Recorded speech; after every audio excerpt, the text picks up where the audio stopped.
সারা জীবনে 4 রাকাত নামাজ খুঁজে বের করতে পারবেন যে বুকে হাত দিয়ে বলতে পারবেন এই 4 রাকাত নামাজ আমার শতভাগ পারফেক্ট হয়েছে, একটুও মনোযোগ অন্যদিকে যায় নাই, পরিপূর্ণ মনটা আল্লাহকে দিয়েছি, সুন্দর করে নামাজ পড়েছি, এরকম 4 রাকাত নামাজ পাওয়া কঠিন হবে। 4 রাকাত নামাজে দাঁড়ালে 4000 চিন্তা মাথায় আসে।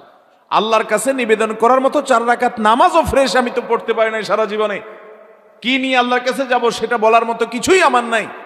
আমি আছি অমুকের পিছনে তমুকের পিছনে, এর গোষ্ঠী উদ্ধার করতেছি, ওর চরিত্র হরণ করতেছি, ওর দোষ ধরতেছি, ওর মানুষের চর্চা পরচর্চা ছাড়া আর কিচ্ছু নাই। বিশেষ করে কুধারণার চর্চা আজকে ঘরে ঘরে জনে জনে জনে জনে, ঠিক না বেঠিক? আল্লাহ তাআলা আমাদেরকে বেঁচে থাকার তৌফিক দান করুন।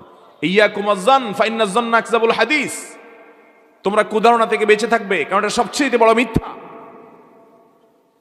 কত মানুষ সম্পর্কে আপনি কুধারণা করেছেন, আসলে বাস্তবে